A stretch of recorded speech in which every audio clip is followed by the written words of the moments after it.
Welcome to MMC news.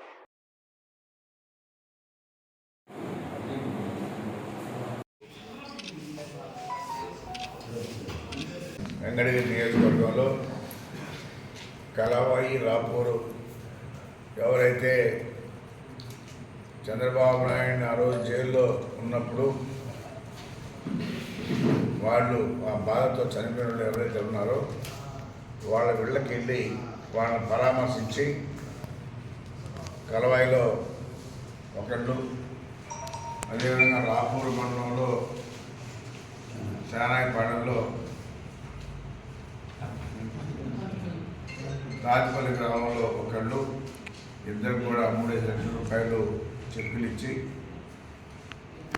వాళ్ళని ఓదార్చి వెళ్ళడం జరిగింది. ఇప్పుడు జగన్మోహన్ రెడ్డి మేఘా డిఎస్సి కాదు, దగా డిఎస్సి అవుతున్నాడు. ఆయన పనంతా కూడా దగా చేయడమే. ఒకప్పుడు చంద్రబాబు నాయుడు పరిపాలనలో మెగా డిఎస్సి అంటే ఎంతైతే ఖాళీలు ఉన్నాయో అంత భర్తీ చేసేవాడు. ఈరోజు జగన్ రెడ్డి వదిలింది మెగా డిఎస్సి, మెగా డిఎస్సి. అదేవిధంగా ఇప్పుడు 50,892 ఖాళీలు ఉంటే ఆయన 6,100 ఇస్తున్నాడు. అంటే ఎన్ని పర్సెంట్ చూడండి. అదేవిధంగా డిఎస్సి పేరుతో ఎన్నికల దృష్టిలో పెట్టుకొని జగన్ రెడ్డి కొత్త డ్రామా తెరతీశారు. నిరుద్యోగుల్ని మరోసారి వంచడానికి సిద్ధమయ్యాడు సీఎం జగన్. జనవరి 1న జాబ్ క్యాలెండర్ విడుదల చేస్తానని 4.5 ఏళ్ళు గడిచినా చేయలే. అదేవిధంగా కేంద్ర ప్రభుత్వం రాష్ట్రంలో 50,992 ఉపాధ్యాయ పోస్టులు ఖాళీలను గుర్తించింది. ఇప్పుడు జగన్ రెడ్డి కేవలం 6,100 మాత్రమే ఇస్తున్నాడు. అంటే అందులోనే ఎంత తేడా ఉందో చూస్తున్నారు. దేశవ్యాప్తంగా 11% నిరుద్యోగులు ఉంటే మన రాష్ట్రంలో 24% నిరుద్యోగులు ఉన్నారు. అయితే ఈ జగన్మోహన్ రెడ్డి ఇప్పుడు ఏదేమి పాలన పెట్టుబడులు సమస్యలు వచ్చేటి. ఈరోజు జగన్ రెడ్డి పాలనలో గంజాయి వస్తుంది. గంజాయి వ్యాపారం ఎక్కడ పట్టుకున్నా బందే దొరుకుతూ ఉంది. ఎక్కడ ఏ రాష్ట్రంలో పట్టుకున్నా కానీ ఆంధ్ర రాష్ట్రం నుంచి గంజాయి వస్తుందని చెప్పనేసి చెప్తా ఉన్నారు. అంటే ఈ జగన్మోహన్ రెడ్డి కూడా షేర్లు అందిస్తూ ఉంది. ఎందుకంటే ప్రతి దానిలో ఆయనకి పోవాల్సిందే. మనం ఎప్పుడు వెళ్ళా సైదాపురం మండలంలో తెల్ల రాయి వాళ్ళు ఎక్స్పోర్ట్ చేసుకుంటుంటే దానిలో కూడా టన్నుకి జే ట్యాక్స్ 7,000 రూపాయలు టన్ను కట్టాలి. అది ఉన్నప్పుడు ఈ గంజాయిలో కూడా ఎందుకు ఉండదని చెప్పనేసి అనుమానాలు వస్తున్నాయి. ఈ గంజాయిని కూడా ఎంకరేజ్ చేస్తుంది జగన్మోహన్ రెడ్డి. ఏ రాష్ట్రంలో లేనిది మన రాష్ట్రంలోనే ఉంది. ఎక్కడ పట్టుకున్నా కానీ, ఏ రాష్ట్రంలో పట్టుకున్నా కానీ అది ఆంధ్రప్రదేశ్ అని చెప్తున్నారు. అంటే ఈ ముఖ్యమంత్రికి కూడా గంజాయి సంబంధాలు ఉన్నాయని చెప్పని దాటి తెల్లగా అర్థమవుతా ఉంది. చంద్రబాబు నాయుడు టైంలో బ్రహ్మాండంగా కొన్ని పరిశ్రమలు తెచ్చి ఉద్యోగ అవకాశాలు కల్పించాలి అనే ఉద్దేశంతోనే ఆ రోజు 32,000 ఎకరాలని అమరావతి మన రాష్ట్రానికి రాజధాని కోసం 32,000 ఎకరాలు తీసుకున్నాడు. దానిలోనే కొన్ని సమస్యలు వచ్చే విధంగా రాజధానిని ఏర్పరిచే విధంగా ఆయన ఆలోచిస్తే ఈరోజు 3 రాజధాని పేరుతో ఎక్కడ రాజధాని అనేది పేరే లేదు. మళ్ళా చంద్రబాబు నాయుడు ముఖ్యమంత్రి అయిన తర్వాతనే ఈ సీమాంధ్రకి దశ దిశ రాజధాని ఏర్పడేది కూడా ఆ రోజే. అదేవిధంగా సమస్యలు వచ్చేది కూడా ఆ రోజే. ఉద్యోగ అవకాశాలు వచ్చి కూడా ఆ రోజే. ఇప్పుడు జగన్మోహన్ రెడ్డి పరిపాలనలో గంజాయి మాత్రం బ్రహ్మాండంగా దొరుకుతా ఉంది రాష్ట్రంలో.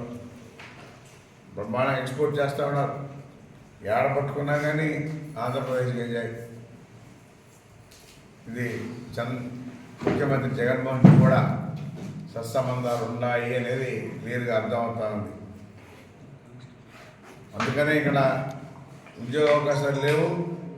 యూత్ కూడా అది తీసుకోవడం, ఆ వ్యాపారం చేయడం తయారైపోయారు. దీనికి కారణం జగన్మోహన్ రెడ్డి.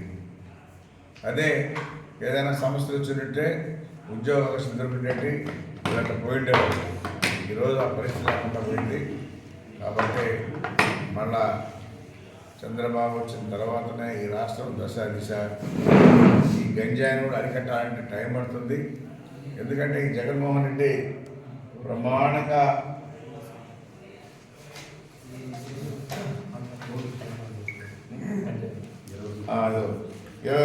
గంజాయి కాకినాడ ఏపీఎస్సి 3వ బెటాలియన్ హెడ్ కానిస్టేబుల్, మరో కానిస్టేబుల్, హైదరాబాద్ పోలీసులు చిక్కారు. అంటే దీనిలో క్లియర్గా అర్థమవుతుంది పోలీసులు అన్ని పనిచేస్తారంటే ఇది జగన్మోహన్ రెడ్డి కూడా సంబంధాలు ఉన్నాయనేది క్లియర్గా అర్థమవుతుంది. ఒక ఉద్యోగం చేస్తున్నట్టు కానిస్టేబుల్ పనిచేస్తున్నారంటే మరి ఇది జగన్మోహన్ రెడ్డి లేదని ఎలా అనుకుంటారు? ఇదంతా కూడా ఆయన సంబంధాలు ఉన్నాయి. అదేవిధంగా ఇదంతా కూడా కలెక్షన్ చేస్తే తాడేపల్లి ప్యాలెస్కి ఇట్లా మైనింగ్ కానీ, గ్రానైట్ కానీ, గంజాయి కానీ వీటన్నింటిలో కూడా వసూలు చేసి ఏ రోజుకి ఆ రోజు తాడేపల్లి ప్యాలెస్కి పోవాల్సిందే, అక్కడ రోజు లెక్క పెట్టుకోవాల్సిందే. దీనికి క్లియర్గా అర్థం అవుతా ఉంది. కాబట్టి ఈ రాష్ట్రం బేభత్సంగా గంజాయికి వీటన్నిటికీ తయారు చేశాడు. దీన్ని మళ్ళా దారిలో పెట్టాలంటే చంద్రబాబు నాయుడు కూడా కొంత టైం పడుతుంది. ఎందుకంటే ఈ జగన్మోహన్ రెడ్డి 5 సంవత్సరాలు ఎన్ని బ్రహ్మాండంగా ఎంకరేజ్ చేశాడు, బ్రహ్మాండంగా చేసుకున్నారు. దీన్ని అరికట్టాలంటే కూడా టైం పడుతుంది. ఖచ్చితంగా తెలుగుదేశం టైంలో అరికట్టి చదువుకున్నటువంటి వాళ్ళకి ఉద్యోగ అవకాశాలు ఇప్పించే విధంగా 20 లక్షల ఉద్యోగాలు 5 సంవత్సరాల్లో ఇప్పిస్తామని చెప్పుకున్నాం. ఖచ్చితంగా నిరుద్యోగ సమస్యను పరిష్కారం చేసి 20 లక్షల ఉద్యోగాన్ని ఇప్పిస్తామని చెప్పడం తెలియజేస్తాము. కలిసి కట్టుగా రేపు ఎన్నికలకు వెళ్తా ఉన్నాం. మరి ఎన్నికల్లో గెలిచిన తర్వాత ఈ 2 పార్టీలు కలిసి ఈ రాష్ట్రానికి దశ ఏర్పరుస్తామని చెప్పి తెలియజేస్తాం. శ్రీవారి real estate marketing private limited వారి సరికొత్త వెంచర్ ఎలైట్ గార్డెన్ సిటీ శరవేగంగా అభివృద్ధి చెందుతున్న ముతుకూర్ రోడ్, కాకుపల్లి దగ్గర అన్ని వసతులతో ముస్తాబైన వెంచర్ ఎలైట్ గార్డెన్ సిటీ 100% వాస్తు, 100% క్లియర్ డాక్యుమెంట్స్ మరియు టైటిల్, నివాస గృహముల మధ్య గల వెంచర్. మంచినీటి సౌకర్యం, ఇరువైపుల ప్లాంటేషన్ మరియు డ్రైనేజీ సౌకర్యం కలదు. ఎడ్యుకేషన్ హబ్ కు అతి దగ్గరలో గల వెంచర్. బ్యాంక్ లోన్ సౌకర్యం కలదు. ఫ్లాట్ కొన్న వెంటనే ఇల్లు నిర్మించుకునే సదవకాశం. బుకింగ్స్ కొరకు సంప్రదించండి. Srivari real estate marketing private limited, Sridhar's Krishna towers, 3వ floor, Annamayya circle, mini bypass, Nellore. 4784282986.